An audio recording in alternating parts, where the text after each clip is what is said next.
Ystävät, päivää. Mä kävinkin täällä yksi päivä, mutta ei täällä ole ketään kotona. Ovet oli kyllä ihan sepposen selällään. Mä ajattelin, että jos tää onkin semmonen rehellisten ihmisten lähiö.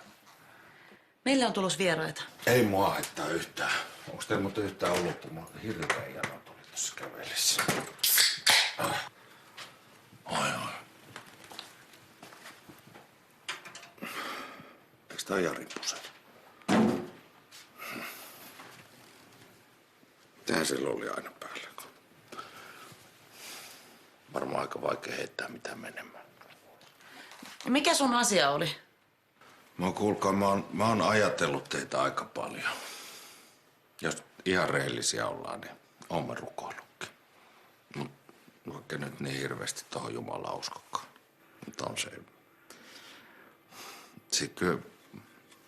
Kyllä olisi saanut vaikka meikäläinen lähtee. Tommonen nuori ihminen.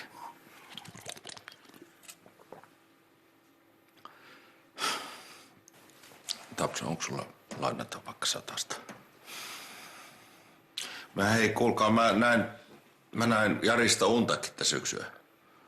Siellä oli siinä unessa, siellä oli toi sama pusero päällä ja istu keinussa ja niin kuin pikkupoikana, mutta tässä unessa oli iso mies jo. Ja sit se huusi, että tule Timppa keinumaan. Näytti kauhean vakavalta.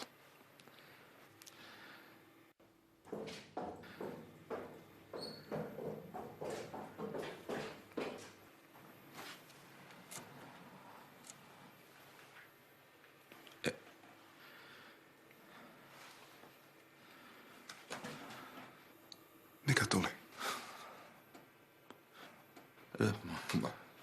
Paha olo. Jos se